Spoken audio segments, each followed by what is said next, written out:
Hello बच्चों। आज मैं आपको दोबारा से दूसरा टॉपिक लेके आई हूँ क्योंकि आपके एग्ज़ाम आने वाले हैं, तो देर ना करते हुए जितना मेरे से रिवीजन आपको करा सकती हूँ तो मैं इतना कराना चाहती हूँ। तो यहाँ पे मैं आपके लेके आई हूँ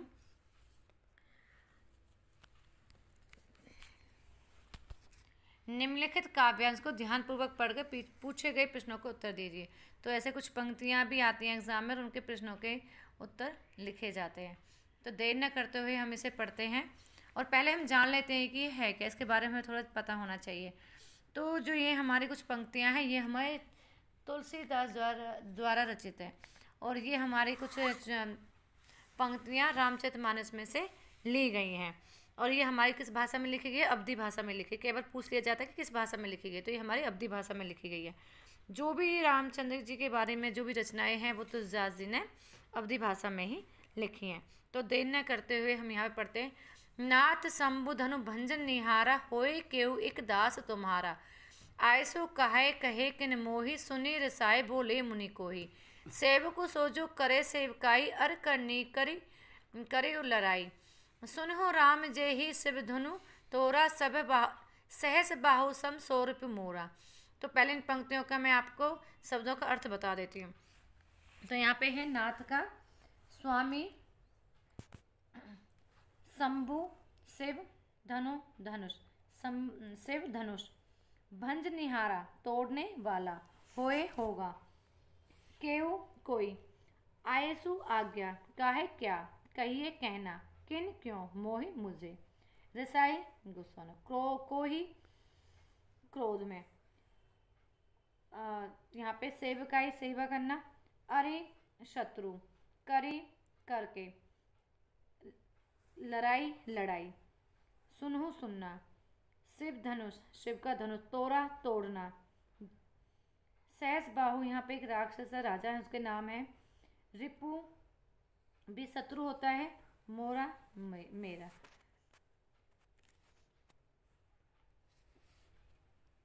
यहाँ पे अब हम पढ़ाते हैं आपको, अब शब्दों का अर्थ तो आपको पता चल गया। इस पंक्तियों को हम पढ़ लेते हैं ना। यहाँ पे क्या होता है कि जब ये एक तो राम है, ये तुलसीदास द्वारा कृत है, तुलसीदास कृत रामचरितमानस के बालकांड से उद्धृत है। तो यहाँ पे क्या होता है, जब वो स्वयंवर में जाते हैं, सीता जी का स्वयंवर होता है, तो वहाँ पे राम लक्ष्मण और जाते हैं, ठीक है, उनके साथ विश्वामित्र जाते हैं। तो वहाँ पे जब जाते हैं तो वहाँ पे एक शर्त रखी होती है स्वयंवर में कि जो भी इस धनुष को तोड़ेगा सीता के साथ उसके साथ स्वयंवर क्या होगा कि विवाह होगा। अब यहाँ पे क्या होता है कि उसको रामचंद्र जी भगवान क्या होता है तोड़ देते हैं। जैसे ही वो तोड़ता है तो पूरे ब्रह्मांड में क्या होता है कि मतलब उसकी आवाज़ इतने गूंजती है कि सबको पता चल जाता है कि वो शिव धनुष तोड़ा गया। तो कुछ तो भगवान को सब प्रणाम करते हैं। और यहाँ पे क्या होता है कि परशुराम को जब ये ध्वनि सुनाई देती है तो वो क्रोधित हो जाते हैं, एकदम गुस्सा होते हैं और एकदम वहाँ सब स्वयंवर में चले आते हैं और इतने क्रोधित होते हैं किसकी हिम्मत हुई कि किसने इसको तोड़ा।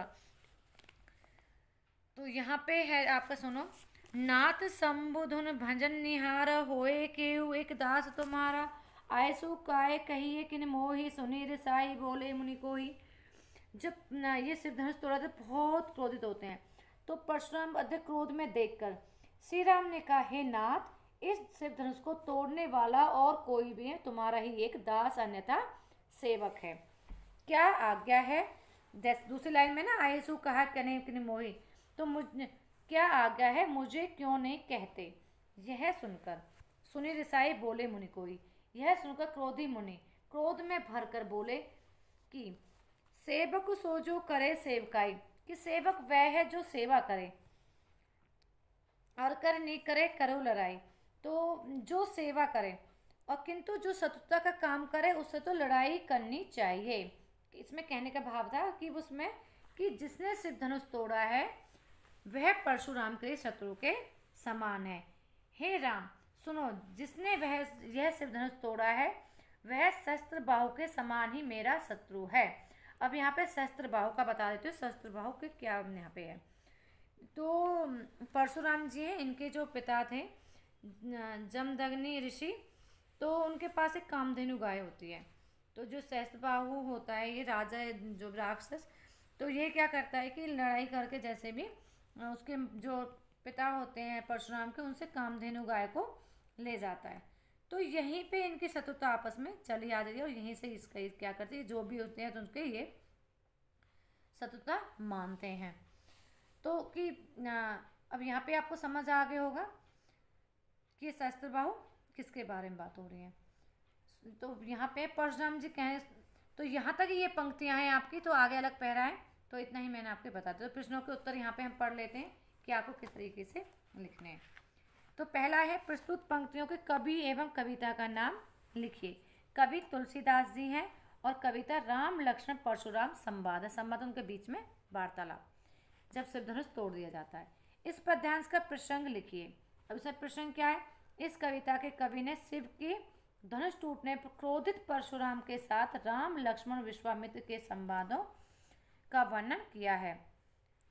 तो विश्वामित्र बेटा, ऊपर जो मैंने बताया था, इन पंक्तियों में राम की विनम्रता तथा परशुराम के क्रोध से भरे उत्तर का वर्णन किया गया है। श्री राम ने परशुराम से क्या कहा और क्यों? श्री राम ने परशुराम से कहा कि शिव धनुष तोड़ने वाला उनका कोई सेवक है, या मतलब उनका कोई दास ही होगा। उन्होंने ऐसा इसलिए कहा ताकि परशुराम जी क्रोध शांत हो जाए, और जो उतने क्रोध में एकदम गुस्से में थे कि मैं सबको, यहाँ सब हमें जो भी बैठे हैं सबको मतलब सब मारे जाएंगे, या तो मुझे आकर सामने बता दो कि वो अलग हो जाओ कि भाई वो कौन है। तो वो कुछ पंक्तियों में यहाँ पे इस तरीके से वो उतने क्रोधित हो जाते हैं। श्री राम सोचते हैं कि क्यों ना इनके क्रोध को शांत, क्योंकि जो इनका स्वभाव वो बिल्कुल श्री राम जी का क्या है, विनम्र है, बहुत ज़्यादा विनम्र है। और यहाँ पे क्या है कि जो लक्ष्मण है वो थोड़े से क्रोधित दिखाई देते हैं। परशुराम ने शिव धनुष तोड़ने वाले को किसके समान अपना शत्रु बताया?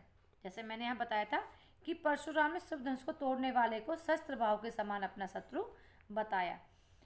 इस पद्यांश के आधार पर परशुराम के चरित्र की दो विशेषताओं को उल्लेख कीजिए। अब उनके चरित्र बताना है कि वो कैसे हैं। इस पद्यांश के आधार पर कहा जाता है, एक तो परशुराम अत्यधिक क्रोधी है, तो उन्हें बहुत ज़्यादा क्रोध आ रहा है। और एक देखा है उन्हें यही लग रहा है, इन पंक्तियों में देखने से लग रहा है कि जैसे वो बहुत अहंकारी मुनि है।